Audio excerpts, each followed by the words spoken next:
oremos. Meus irmãos e minhas irmãs, a paz do Senhor Jesus. Amém. Por gentileza, você que está com a sua Bíblia Sagrada, livro do profeta Jonas, capítulo de número 1.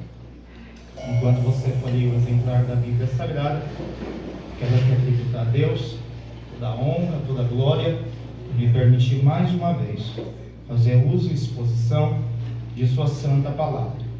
Sou membro da Assembleia de Deus, Ministério do Belém, setor 7 de Guaianazes, congrego na congregação do Jardim São Paulo. Pastor local, pastor Wilson Duarte. Estou por baixo da bênção de meu pastor. Quem recebe a paz do meu pastor, diga amém. Amém.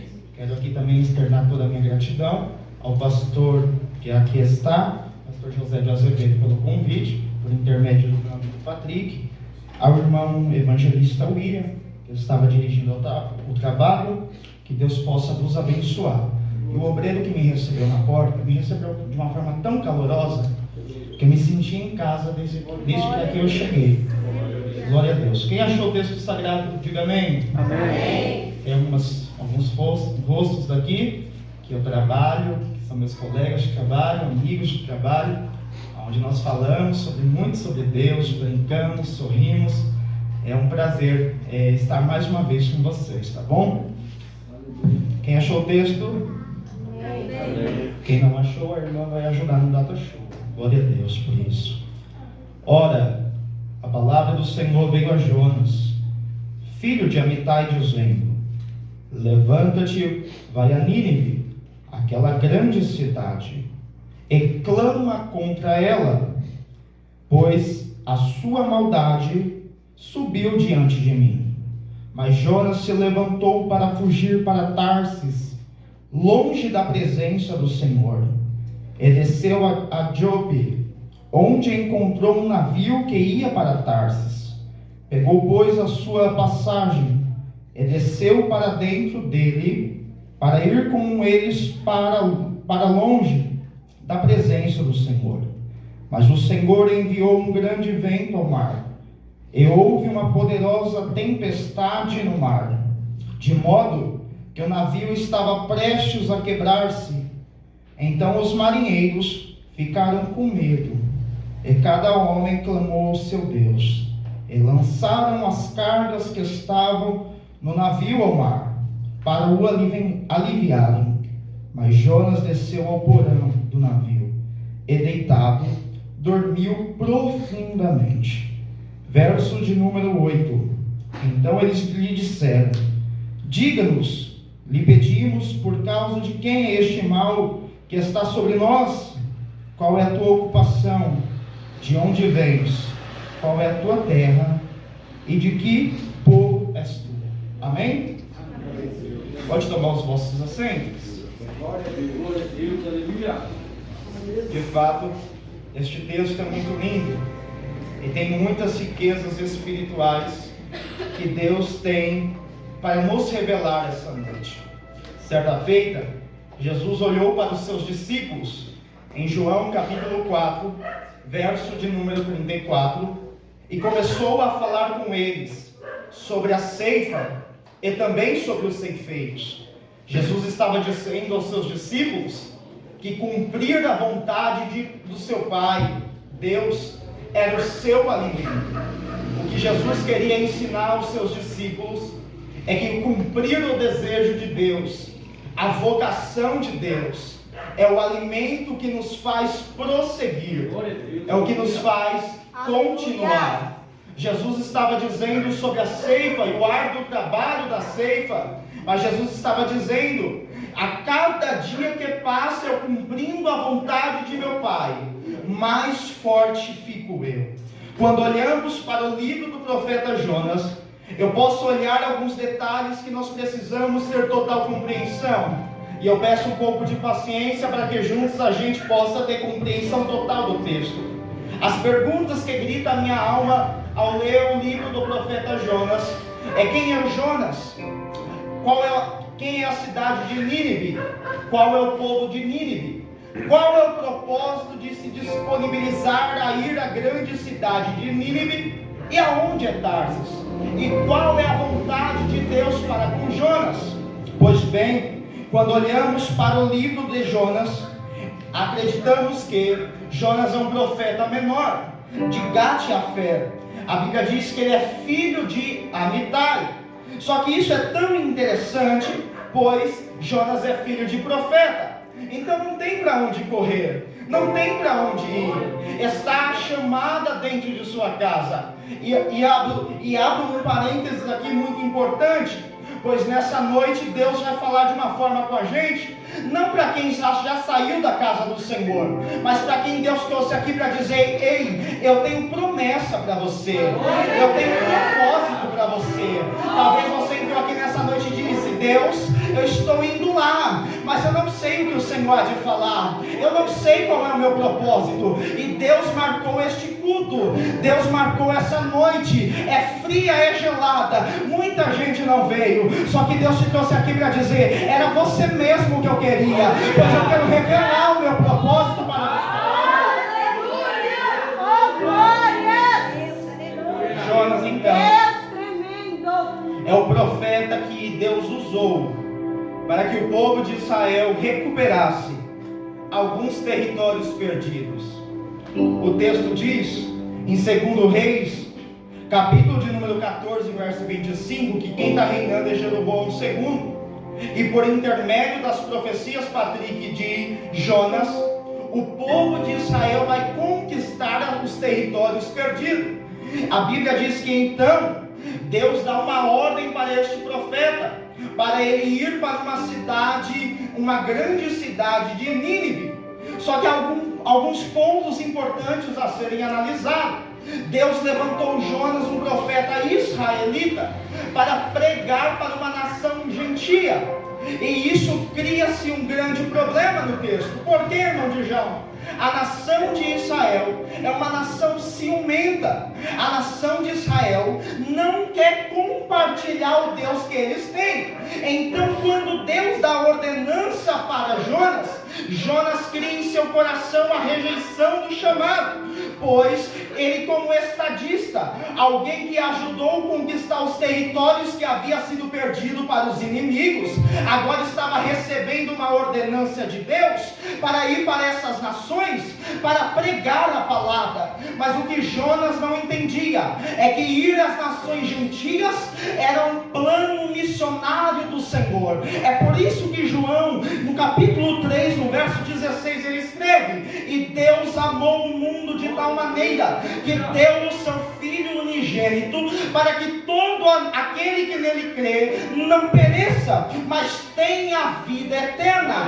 Jonas foi chamado por Deus para mostrar para todas as nações que Deus não era apenas Deus de Israel, mas Deus era Deus de todos os povos. Quando Deus chamou Jonas, é para que alcançasse a nação gentia. Eu não sei se você é judeu, mas eu não sou. É por intermédio de Jonas e a cidade de Nínive que começou a abrir o plano missionário. Deixa eu dizer algo para você aqui. Por intermédio de Jonas, almas se renderam. E Deus hoje nessa noite trouxe alguém aqui para esta casa para dizer: por intermédio de você, eu tenho um propósito muito grande lá do outro lado, lá na outra cidade. Mas Djalma é distante, Djalma é obscuro, eu não sei o que me espera, mas Deus está dizendo: ei, eu tenho um propósito por você, eu tenho algo a falar, eu tenho algo a cumprir. Mas você por intermédio de Deus. Glória a Deus.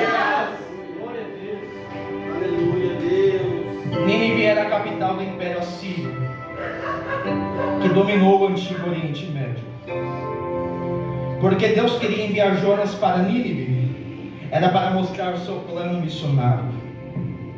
Tarsis era uma colônia ao sudoeste da Espanha, uma das extremidades mais profundas, mais longe do Antigo Mundo, pois até então não havia-se América do Sul e América Central, e a entrada para o continente europeu é por Portugal e Espanha. Jonas está saindo de Jope e Tarsis, comprando uma passagem para o continente europeu, no último país que é porta de entrada. Ele estava na porta de saída, partindo para a porta de entrada, a fim de fugir.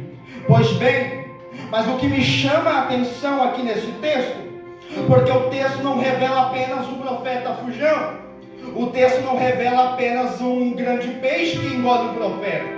Porque se o texto me dissesse que Jonas engoliu o grande peixe, eu também acreditaria. Mas o texto quer nos gritar a nossa alma sobre a vontade soberana de Deus que prevalece em nossas vidas. Não é de um grande profeta que foi rebelde e Deus teve de misericórdia, mas é para mostrar que a vontade de Deus sempre será soberana. Queira você ou não, queira você correr ou não, a vontade de Deus sempre será soberana. Eu vou repetir isso mais uma vez. Não adianta você fugir, não adianta você correr. Deus te trouxe aqui para dizer mais uma vez para a tua alma: não adianta, minha vontade é minha vontade. Entrou aqui dentro, aceitou a mim, você não manda mais. Triste notícia, quem manda é Ele, quem governa é Ele.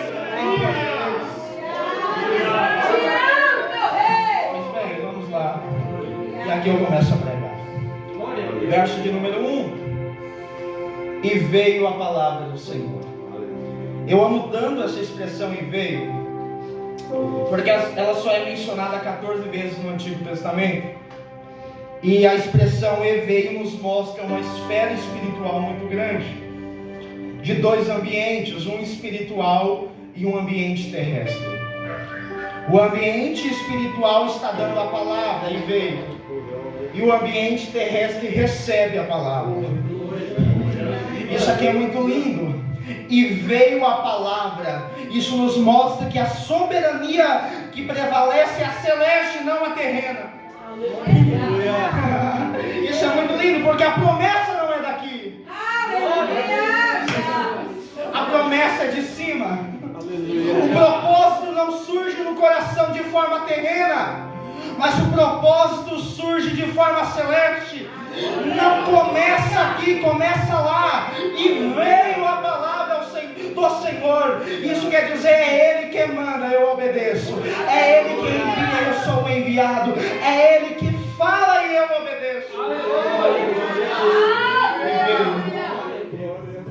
E veio a palavra do Senhor a Jonas, filho de Amitai, dizendo... Isso nos mostra uma lição espiritual muito grande, que quem chama sempre está em cima. E o nosso erro como homens e mulheres de Deus é achar que quem nos chamou é daqui. O nosso erro é achar que quem nos escolheu para exercer alguns cargos é daqui.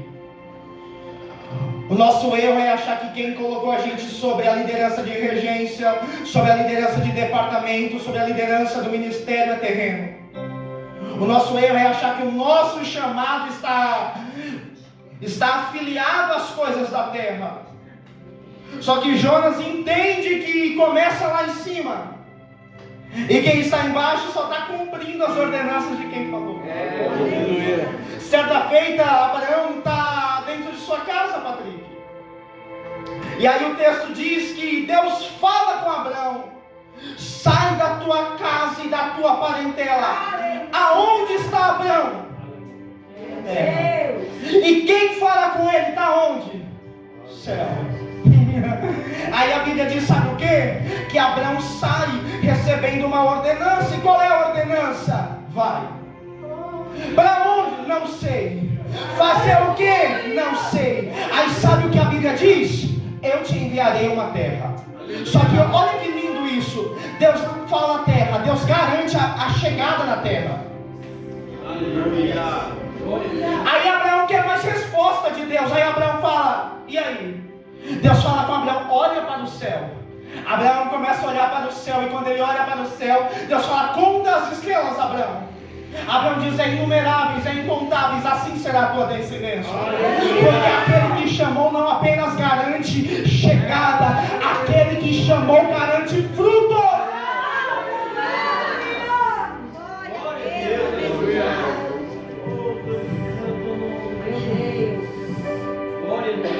Verso de número 2.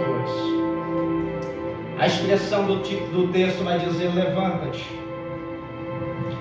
E quando o texto usa a expressão levanta-te, no original do hebraico, quer dizer posiciona-se.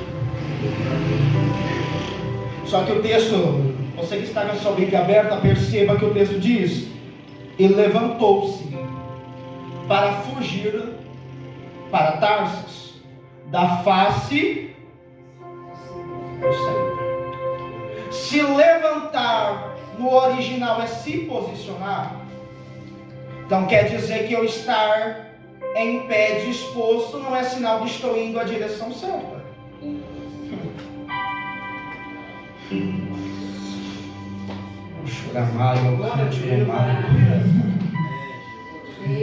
É porque tem muita gente que vem, tem muita gente que está de pé, mas está indo em direção errada.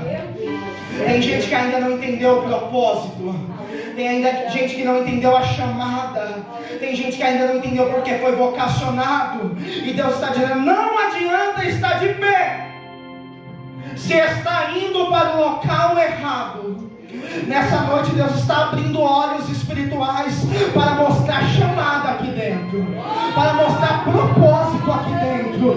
Não vai ser apenas alguém que frequenta, será alguém que estará à disposição para cumprir o propósito de Deus. Ele foge. E para onde ele quer ir? Para Tarsis. Nínive está próximo ao Iraque, continente asiático. Para onde ele deveria ir? Só que ele compra a passagem para ir para Tarsis, que eu falei que era a Espanha. Teria que passar pelo mar Mediterrâneo. Sair de uma extremidade é ir para outra. Até então eu falei que não havia o quê? América do Sul e América Central. Então o povo daquela época acreditava, Mitamar, que chegando à Espanha, a entrada do continente europeu, chegando lá era o fim do mundo. Alguém entendeu isso? Meu Deus. Jonas está em seu coração: eu vou ir tão longe deles, tão longe da presença de Deus, eu vou fugir tanto dele, que ele não vai me achar, porque eu vou ir para o lugar mais longe que tem. Aí o salmista Davi parece que está se espelhando na história de Jonas, e ele começa a escrever os salmos da onisciência e da onipresença, o salmo de 139, e ele começa a dizer para Deus: e se eu colocar a minha cama nos mais altos céus, Senhor, ou até mesmo nos mais baixos abismos, ali o Senhor me veria. Deixa eu dizer algo para o seu coração: não adianta esse desejo de largar, não adianta esse desejo de largar tudo. Vou parar de reger, vou parar de dançar, vou parar de pregar, não vou ir. Deus está dizendo: ei, se for necessário, eu te paro no meio do caminho, mas você vai cumprir o meu propósito.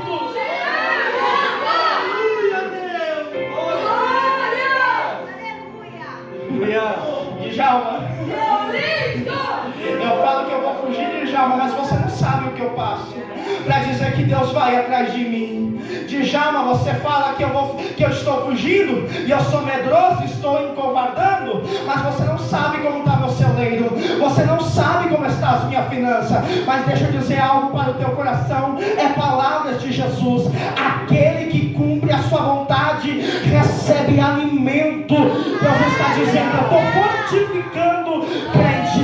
Ei, eu não sou de fazer isso, mas levanta a mão para o céu, que eu tenho uma palavra profética para crente. Ei, eu não sei como estão as forças dos teus braços, os nervos, só que nessa noite Deus está renovando a força desta igreja. Não vai parar, vai cumprir o propósito, porque nessa noite Deus está fortificando.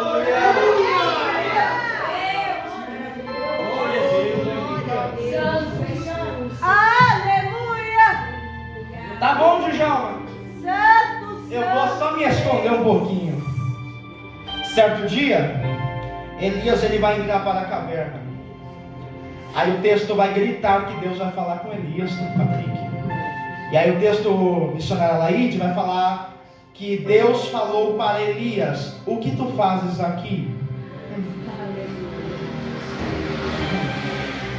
Perceba-se que quando Deus olha para Elias, Deus está dentro da caverna.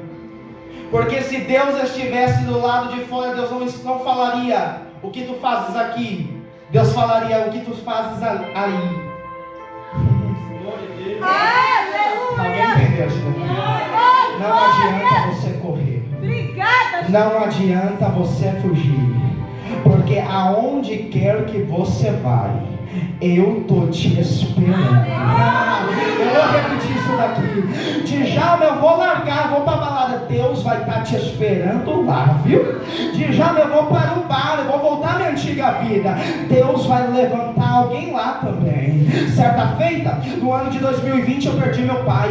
E certo momento, missionária Laíde e irmão Itamar, eu falei para Deus: vou largar tudo. Não quero mais dar aula de escola bíblica dominical no meu ministério. Não quero mais pregar a Deus. Quer saber? Eu vou para a balada. Mandei mensagem para um primo meu. Falei: vamos para a balada? Ele disse: vamos, Djalma. Chegando na balada, eu falei: vou passar a noite aqui. Amanhã eu falo para o pastor que eu pequei. E amanhã eu entrego tudo. Porque eu sabia que se eu fosse para a igreja falar que eu queria largar, eu não iria conseguir largar. Então eu falei: eu vou pecar. E aí eles me dão banco e eu paro de fazer. Chegando na balada, ou melhor, no bar da patriarca, bar do juiz, estando eu lá, alguém vem em minha direção. Meu primo disse: ô menino, hoje é só noite de sorte. Quando vem uma moça até mim, e sabe o que ela disse? Eu acho que eu te conheço. Sério, você me conhece? Te conheço, eu já te vi pregando. Aqui não é teu lugar. Ei, se você correr, Deus está te esperando lá. Não adianta. Vamos lá. Tenho 4 minutos. Jesus! Sabe o que o texto diz? Que Jonas está com a passagem comprada, ele entra para dentro do navio. Entrando para dentro do navio, a Bíblia diz que vai surgir um grande vento que vai ocasionar uma grande tempestade. Só que o erro dos marinheiros, escute isso muito bem, o erro dos marinheiros foi permitir entrar na embarcação quem não deveria entrar. Meu Deus, glória a Deus. Quem deveria estar fora não está, mas está dentro. E por falta da minha desobediência de não cumprir o propósito de Deus, vai afetar todo mundo. Isso é resposta para alguém que aqui está. Se você não cumprir o propósito de Deus, não vai ser só você que vai ter danos. Aí o texto diz que ele entrando na embarcação, surgiu um grande temporal, a ponto do barco quase quebrar. E eu preciso falar isso à tua alma, porque o Espírito grita ao meu coração: cuidado com quem você se relaciona. Quem disse que Deus disse para você cortar as alianças e você não cortou? Que Deus disse não se relacione e você se relacionou? Que Deus disse para de falar e você não parou de falar? Que Deus disse não vai e você foi? Nessa noite Deus está dizendo: ei, se você não cortar as alianças, o barco vai quebrar. Eu permito o barco quebrar, a tempestade surgir, mas eu não perco a sua alma. Eu não perco o que eu tenho com você. Eu não perco o propósito que eu tenho no seu coração. Pois bem, Jonas está dentro do mar. E agora, dentro do barco, e agora? O texto diz que os marinheiros, clamando cada um ao seu Deus, não tem mais o que fazer. Não cessa a tempestade. Pois bem, vamos acordar quem dorme. E eles descem ao navio e acordam Jonas.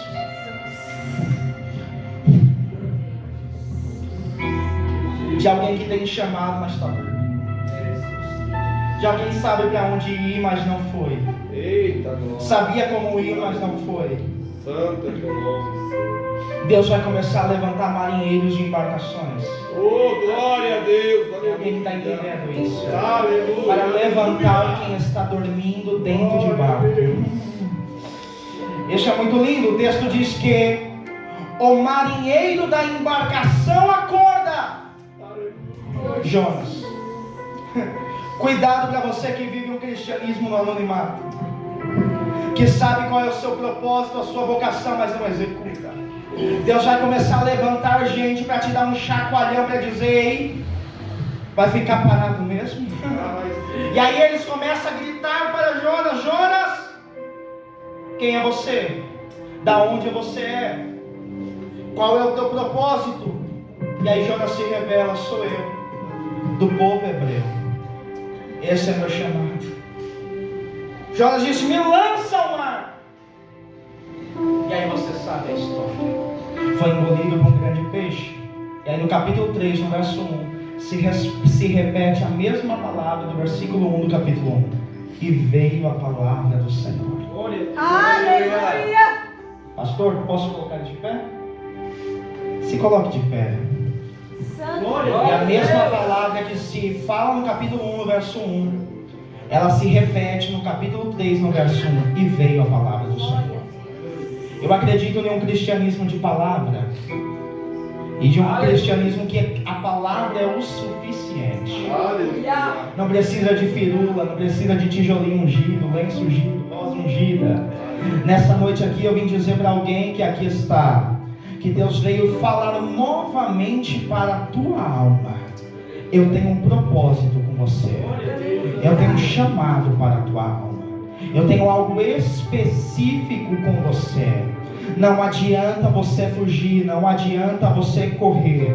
O que eu tenho com Djalma é com Djalma. O que eu tenho com o Patrick é com o Patrick. O que eu tenho com a Jéssica é com a Jéssica. Então nessa noite Deus te trouxe aqui só para gritar a tua alma mais uma vez, para dizer para você: ei, Sil, eu estou com você. Eu te chamei. Vocês gostam de orar? Porque eu gosto. Vamos orar? Curve a sua cabeça. Soberano Deus e eterno Pai, o teu povo aqui veio, Pai, nesta noite cultuar, acreditando, Pai, que o Senhor falaria à alma e ao coração deles, ó Deus. Senhor, eu não conheço a intenção e o propósito de cada um que aqui está. Essa mensagem o Senhor gritou à minha alma durante o dia, e eu fui fiel ao teu querer e à tua vontade. Senhor, nessa noite eu te peço para que o Senhor tome a tua igreja nas tuas mãos. Pai, para que o Senhor possa fortificá-los, para que o Senhor, Pai, ajude o necessitado, fortaleça aquele que está fraco, para que ele possa cumprir o teu propósito. Nós entendemos, Pai, que tem processos que nós deveremos passar, mas nós entendemos que por mais que processos difíceis que temos, ó Deus, o Senhor é o Deus que tem propósitos com a gente, ó Pai. E o meu pedido para que o Senhor cumpra o teu propósito na vida da tua igreja. Os teus filhos aqui estão, ó Senhor. E tem gente que aqui estava, Pai, precisava de uma renovação. Aquilo que o Senhor já havia falado há tanto tempo atrás e vem falando, mas nessa noite grita na alma desse crente, desse irmão, desta irmã, dizendo: eu tenho uma obra ainda. Acende a chama que se apagou, renova as línguas espirituais que se cessaram, batiza com o Espírito Santo, ó Deus, porque só o Senhor tem este poder. Pai, a tua palavra é o suficiente para nós. E o meu pedido ao Senhor: cumpra a tua boa vontade, pois ela é boa, perfeita e agradável. E você bate palma para Jesus.